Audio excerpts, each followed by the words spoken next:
Pulling the Trigger, Part 2. In Part 1, I gave an outline why America and the world are on the brink of World War III. This video gives the details of the mess this country is in, along with the rest of the world. Our economy is in the tank. I mean, we owe over $19 trillion. We have an unfunded liability of over $100 trillion. Obama is printing money. He's crazy. He calls it quantitative easing. There's a bubble and it's going to collapse. It's just a matter of when. Our borders are wide open. Hundreds of thousands of illegals cross our borders every year. They're crushing our economy and our resources. Of those illegals, how many are terrorists? We don't even have a clue. Obama and the mainstream media have lied to you. They told you, oh, it's only 11 million illegals. The truth of the matter, the number is closer to 20 to 30 million. Check the records from 1990 on. These illegals are taking jobs away from the black community and the Hispanic community. They're keeping wages down because the illegals will work for less. And if they come to America, wouldn't you assume that they would want to assimilate into this country? Well, that's not the case. Would you believe that 1/4 of Mexico's economy comes from remittances from the United States? Then you have an incompetent president and a really horrible, stupid Congress who have made our military weak. Would you believe that these morons cut our military to pre-World War II size? The world is on fire. Armageddon is on the horizon. Yet, Obama put inferior generals and admirals in charge. Trump is right in one matter. We should have a MacArthur and a Patton. We have become a do-nothing nation. We're nothing but a bunch of wimps anymore. Trump said it. We don't win. And he's right. Without strength, our military becomes weak and our nation becomes weak. And we're going to get attacked again and again and again by China and Russia, ISIS, and other terrorists. Ronald Reagan had it right. Peace through strength. Then you have to think about, we're not energy independent anymore. When was the last time we built a refinery? When was the last time we built a coal-fired plant? When was the last time we built an oil-fired plant? When was the last time we built a nuclear power plant? Our population grows and grows by leaps and bounds. Yet, we're living off of ancient facilities without building any new power plants or refineries. Do you know our electrical grid is so old that they're easy targets for terrorists? What about the cost of energy? It's skyrocketing. The demand for energy keeps growing and growing and growing.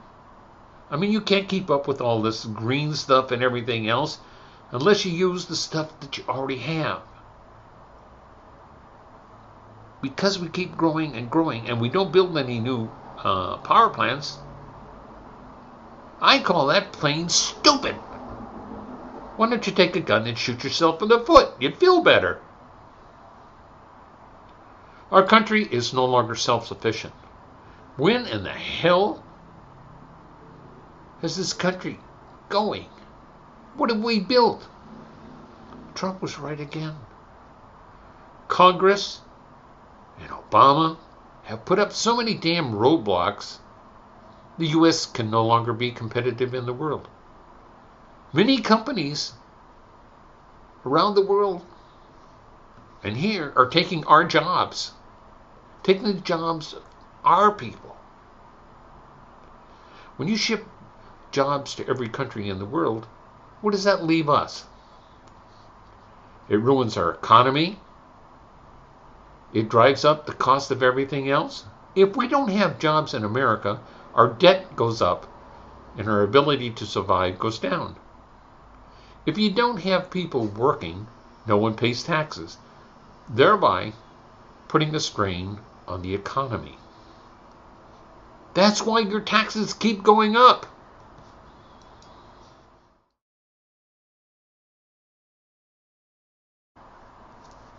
Our country has lost every ounce of respect in the world. People, it's so bad. We're getting attacked on our own soil because we don't do anything in our nation. We're no longer a nation of strength. Our incompetent president and our Congress seems to have no balls whatsoever. When you look at the rest of the world, they're laughing at us. And then we've also become a divided people because of Obama and the politicians. Our nation is divided. I mean, it's Democrats versus Republicans, blacks versus whites, guns, no guns, abortion. Even the police are under siege. And of course, who fuels all this?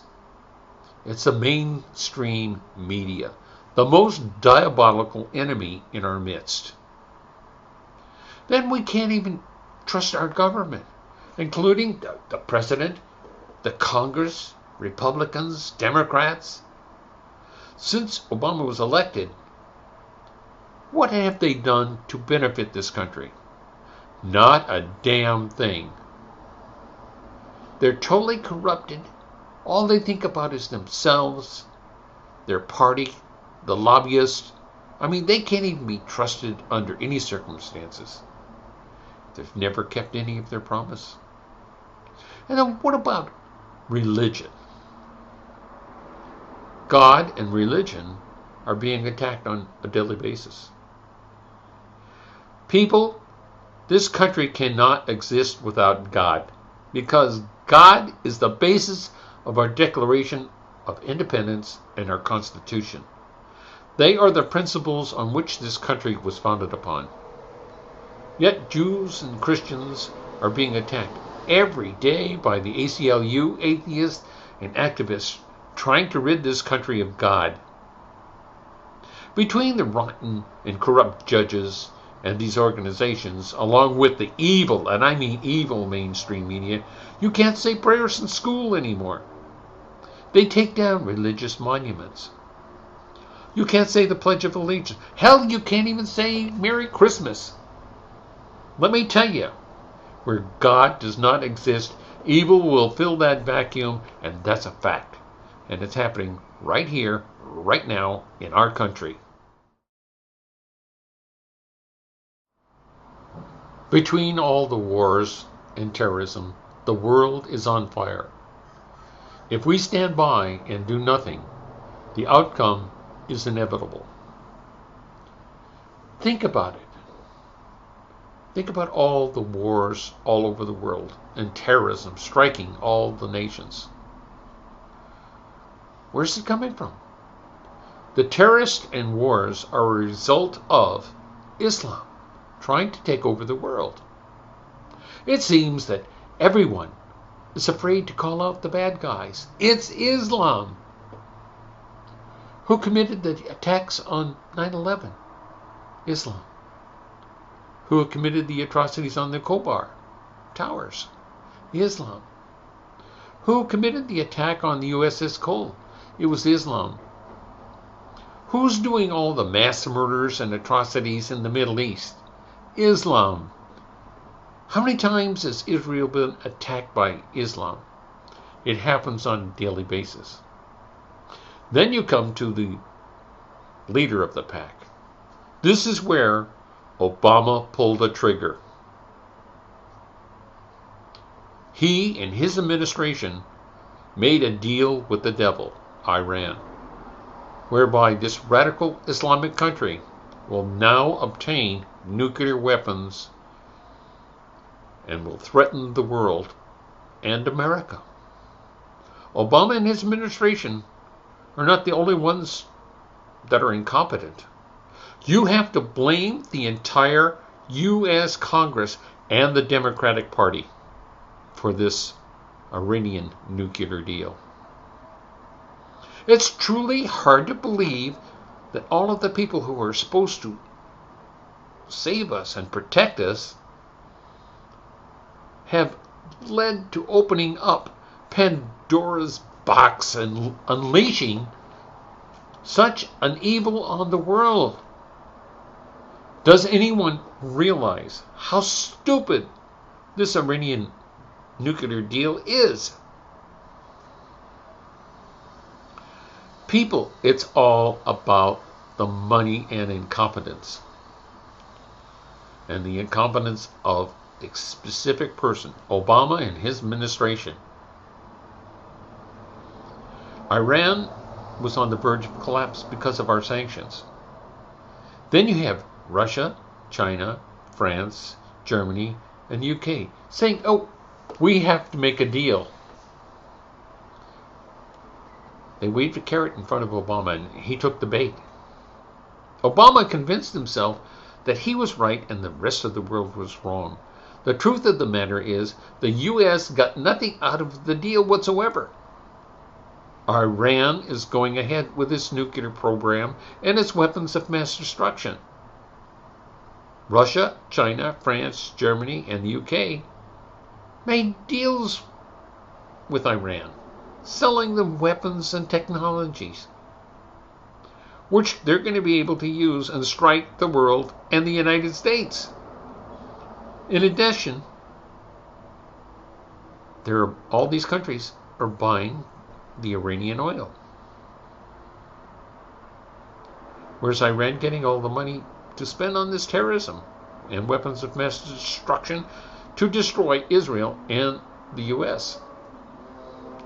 Obama is stupid enough to release $150 billion to the Iranians. Again, what did America get out of this deal? Nothing. Seems like Trump was right again.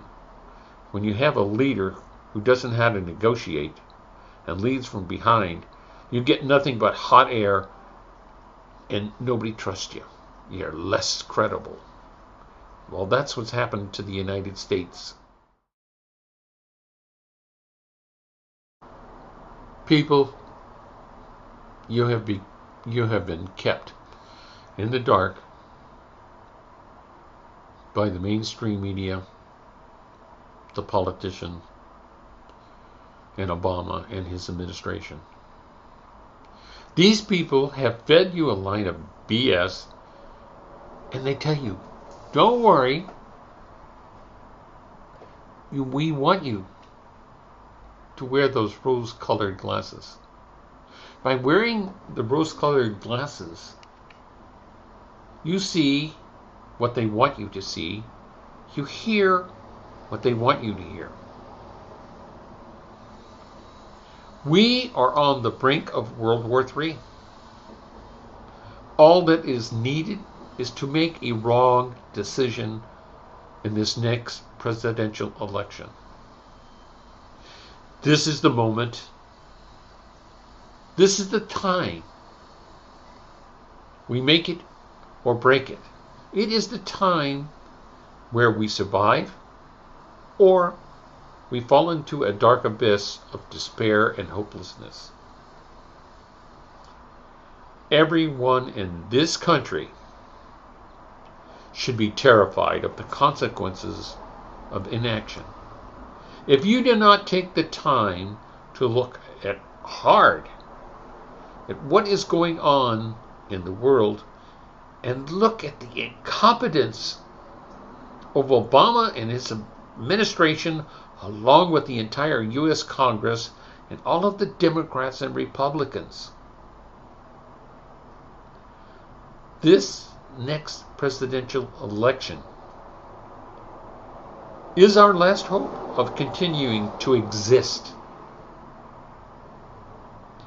to make this country a better place for us and our children.